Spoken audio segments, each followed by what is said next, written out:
Welcome back to Face the Nation. We turn now to Texas Republican Congressman Dan Crenshaw, who joins us this morning from Humble, Texas. Welcome to Face the Nation.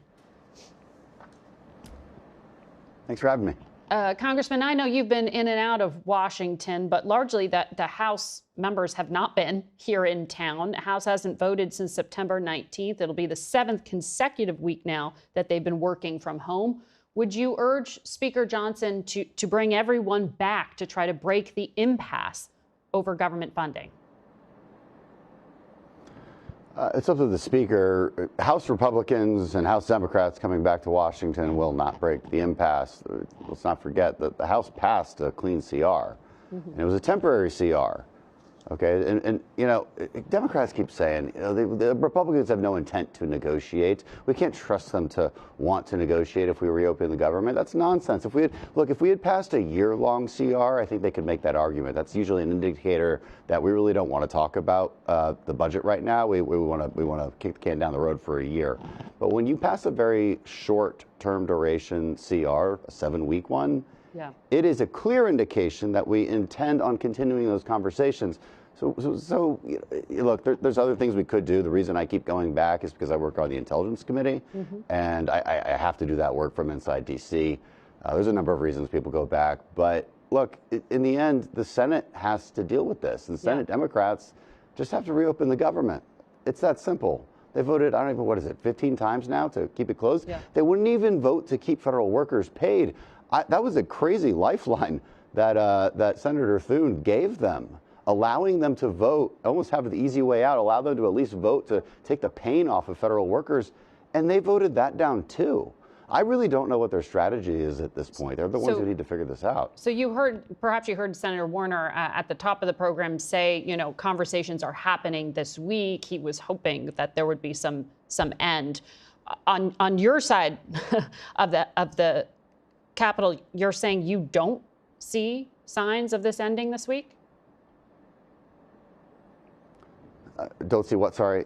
I don't see us going back into session. I think we would have been notified by now. Yeah. But again, the impasse is not in the House. You know, we passed it out of the House. But to come to an agreement, which is what he was, the senator was talking about, everyone getting together and going to the White House with the president to hammer this out. The speaker, at least. It doesn't sound like you have that level of optimism. But let's talk about the impact where you are. Your district includes parts of Houston. We checked the numbers, and it appears 350,000 Houston area families may have some difficulty with their food stamps, these SNAP benefits, because of the standoff. Have you gotten any guidance from the state or from the administration about whether people will get food payments this week? Well, from what I can tell from the administration's statements, I mean, they're going to try to use the emergency contingency fund on a temporary basis. But look, I think there's about $6 billion in that fund. Yeah. The monthly SNAP benefits cost Americans $9 billion. So that is a very, very small Band-Aid. And the only way you're going to get SNAP benefits back on track is if Democrats vote for our clean CR.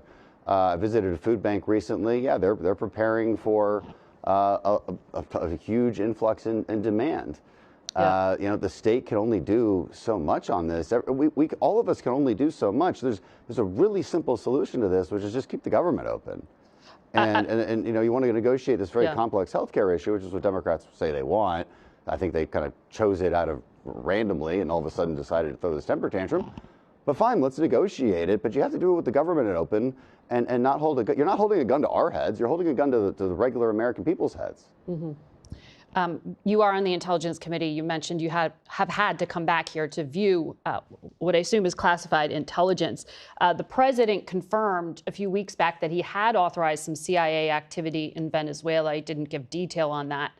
But have you seen any evidence that the U.S. pressure campaign on Nicolas Maduro is working, that all this military hardware that's being moved around into the region is doing something? I can only tell you what I can assume. Look, having been out of session, we aren't getting the briefings because we aren't there. One of the reasons I keep going back is to look into these things.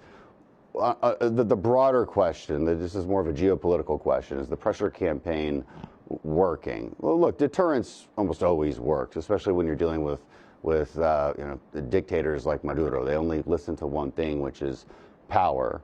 And Venezuela has been largely left alone by American administrations. The Western Hemisphere has been left alone, and I think this president's taking it much more seriously. Look, the Venezuelan government is it's a fake government, right? He ran a rigged election. Everyone knows that. It's propped up by the Cubans and by the Russians. Right. They have been in collusion with terrorist groups like the FARC for years. It has been an annoyance to countries like Colombia for years. There's many high-ranking officials in Venezuelan government that are literally under indictment for drug trafficking. It is effectively a narco-terrorist state. But Maduro's still in power. Narco-terrorists. Yeah. Maduro what? Sorry? But he still is in power. That's what we were just talking about that with Senator Warner, the need for more information to go to lawmakers about exactly what the extent is going to be of U.S. military involvement. Would you support U.S. land strikes in Venezuela? Actually, boots on the ground in Venezuela. Land strikes. Yeah, I mean, I think we would have to have a longer conversation about doing something to that extent. But I think what the president is doing right now is very much within rational legal means. Looking at drug boats that we have, and people ask, do we have the intelligence to really know what these drug boats are and who's on them? Yes, we do. That I can say, right? We have multi-source intelligence so we know for sure what we're actually shooting at, and we don't even shoot at all the targets. Yeah. And people say, well, why can't you just interdict it all? And I say, well, how many boats do you think we have? How many boats and helicopters do you think you have? And you know how risky an interdiction operation is? You're going to put people's lives at stake. And, we've been doing that for years, and it hasn't worked. And so you do need to try something new because it is an imminent harm to the United States. And that's clearly within the president's authority under Article 2. So I don't wring my hands over what's going on right now. Talking hypotheticals about invading Venezuela, I mean, that's not really what we're talking about right now. No, I was asking about land strikes, but let me ask you about something some of your fellow conservatives have been talking quite a lot about, including Mitch McConnell. He's been concerned about anti-Semitism on the right. Senator Ted Cruz of Texas said he's seen more anti-Semitism in the past 6 months than in his entire life. Take a listen.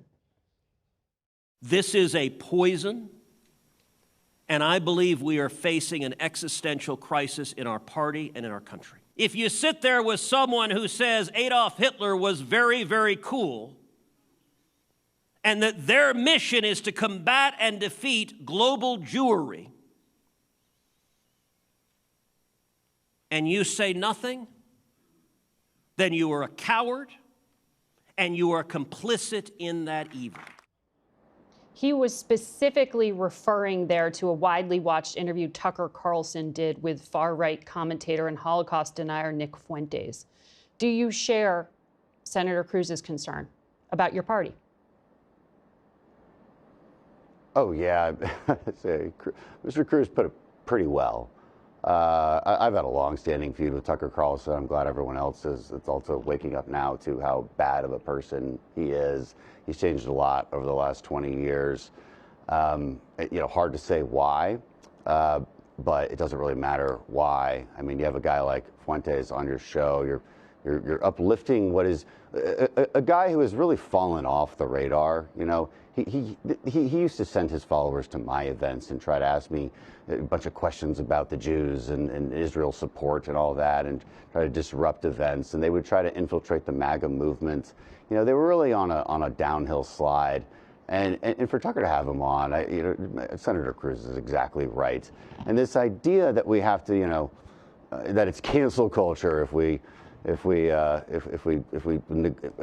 keep Tucker out of our circles from now on is just nonsense. I literally wrote a book on cancel culture, so I've thought deeply about this. Cancel culture means you're canceling someone for what is basically a mainstream belief, or maybe a small honest mistake they made. That would be maybe considered cancel culture. It's not cancel culture when you say, look, I want to disassociate myself from you because your beliefs are crazy and you're psychopathic and you are falling apart in front of everyone.